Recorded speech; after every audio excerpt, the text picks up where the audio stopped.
상반기에는 을사년이니까 사화 겁재가 들어오기 이전에 을목의 기운이 먼저 들어오는데 이 을목을 우리가 보통 정제다 이렇게 얘기해요. 돈복, 안정된 돈복이다 이렇게 얘기해요. 네, 안녕하십니까. 대구에서 서른정사를 운영하고 있는 동재입니다. 네, 반갑습니다, 선생님. 예, 네. 먼 길 오시느라고 수고하셨습니다. 네. 그래서 오늘은 원숭이띠 분들을 위한 영상 준비해봤고요. 예. 먼저 원숭이띠 분들의 인생에서 예. 이분들을 가장 많이 힘들게 만들었고 예. 좀 눈물짓게 만들었던 문제가 있다면 어떤 부분이 있을까요? 저는요 그렇게 생각해요. 원숭이띠 그러면 인간관계 이렇게 얘기해요.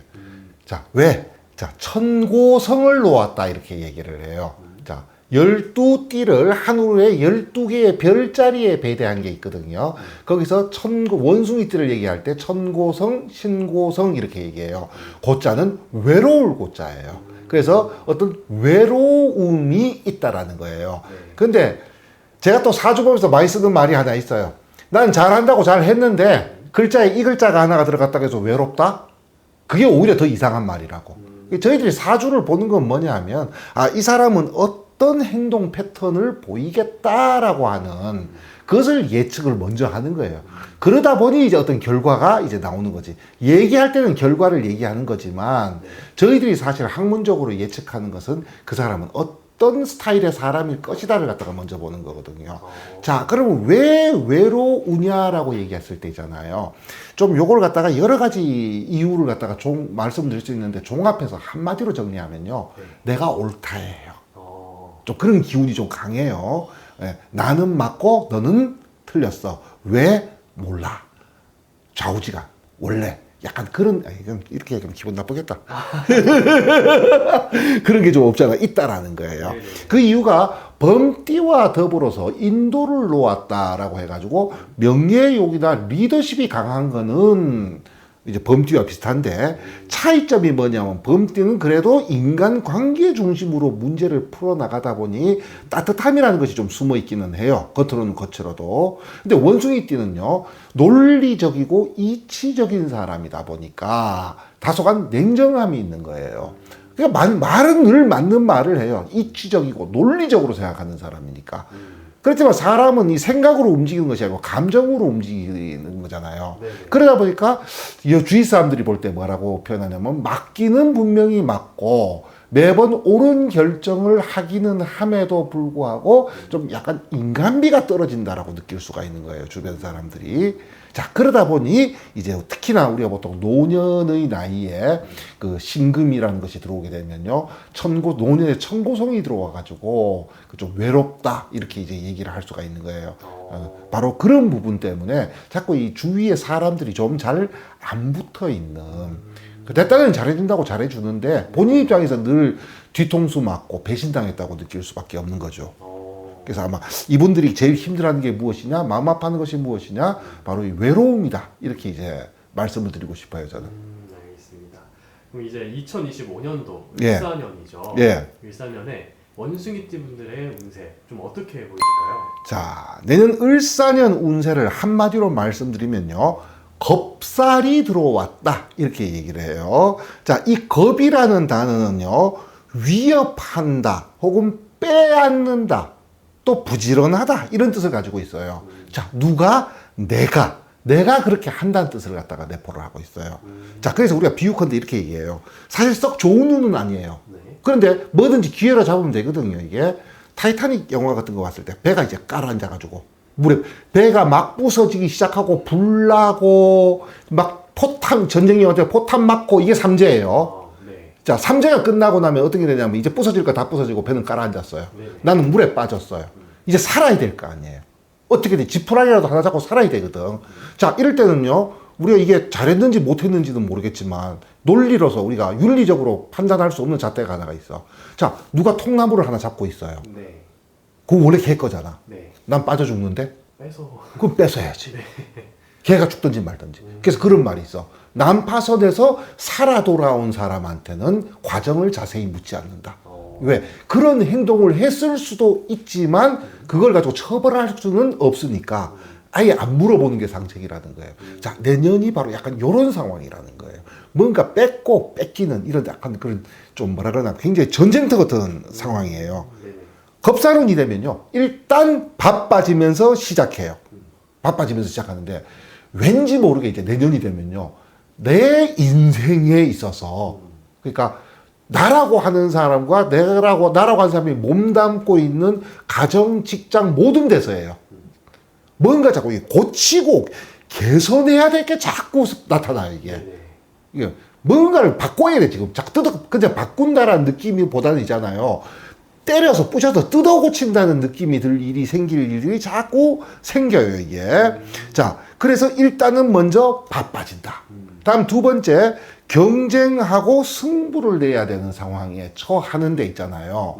경쟁이라 그러면 둘이서 이런 게 있잖아. 좀 비등비등한 대면 상태에서 힘을 가지고 서로 뺏느냐 뺏기느냐 이거잖아요, 이게. 그런데 내년에 원숭이띠 같은 경우에는 내가 뺏을 수 있느냐 없느냐 쪽이에요. 내가 뺏을 수 있느냐 없느냐 이런 쪽에서 약간 경쟁이라고 하기엔 좀 다소 이상한 말이긴 한데, 내가 뺏을 수 있을까 없을까를 갖다가 이제 고민하게 되는 그런 경쟁 승부를 내야 하는 상황에 자꾸 저게 돼요. 이제 내년부터 내후년까지 뺏고 뺏기는 운이에요. 원래는 내가 뭘 자꾸 뺏어야 되고 상황이고, 내가 자꾸 뜯어 고쳐야 되는 상황이라면요, 내후년이 되면 반대가 돼. 이제 내 거를 누가 뺏으러 와. 지켜야 되고, 누가 나를 자꾸 뜯어 고치려고 그래요, 이게. 이게 너가 이제 바뀌는 것 뿐인 거지, 뭔가 뺏느냐, 뺏기느냐, 뜯어 고친다. 자, 요런 주제가 돼요.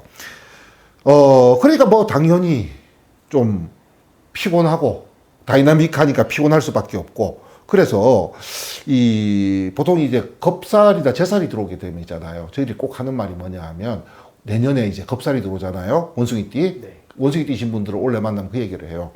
특히나 젊은 분들, 어느 정도 이제 나이가 좀 너무 연세 드신 분들은 굳이 이제 그럴 필요가 없는데, 왜? 사회생활에서 어느 정도 멀어지신 분들은 아직도 현역에 계시는 분이 계시다면 원래 보약 한제 해 드세요. 이렇게 얘기해. 내년이 상당히 피곤해질 수 있는 그런 한 해이다. 그래서 또 바쁘다 보니 건강을 해치게 되고, 또 건강을 돌볼 이 시간적 여력이 없을 수도 좀 있어요, 내년이 되면.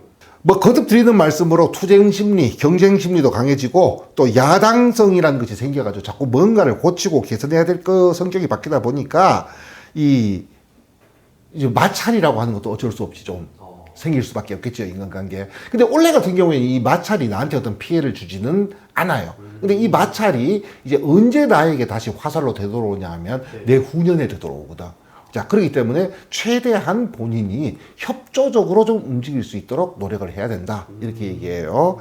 자, 상반기에는 을사년이니까 사화 겁재가 들어오기 이전에 을목의 기운이 먼저 들어오는데, 이 을목을 우리가 보통 정제다 이렇게 얘기해요. 돈복, 안정된 돈복이다 이렇게 얘기해요. 자, 그러다 보니까 분명히 아까 말씀드린 것처럼 뭔가 이제 다이나믹한 한 해가 되기는 하겠지만, 상반기 쪽에서는 그래도 우리가 좀 어떤 보면 특히 우리가 재적 성취라고 얘기하는 거 있잖아요. 그죠? 우리가 좀 먹고 살려고 하는 문제, 직장 문제에서는 좀 안정되고 좀 편안하게 있잖아요. 출발은 할 것 같아요. 근데 그렇게 쭉 가다가 이제 하반기로 겁살로 바뀐다 그랬잖아요. 경쟁, 승부, 뭐 뺏느냐, 뺏기느냐. 자, 그런데 이것이 뭐하고 합쳐졌느냐? 재운, 돈복이라고 하는 거와 겁살이 이제 같이 합쳐졌어요. 그렇다면 내년 한 해 동안 무언가 투쟁적이고 전투적인 상황이 무엇 때문에 생기느냐라고 묻는다면요, 이건 돈 문제와 좀 관련이 있을 수가 있다 이렇게 얘기를 해요.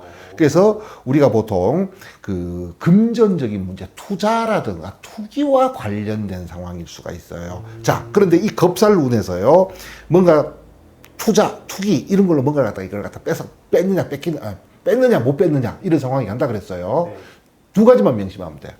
겁살의 또 다른 말이 뒤통수다 이렇게 얘기해요. 내가 뒤통수를 맞을 가능성도 꽤 높아요.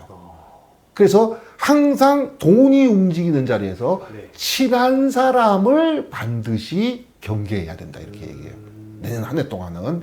다음 두 번째가 뒤통수, 처음에 이렇게 주어 없이 말한 이유가 내가 뒤통수 치기에도 적기라고.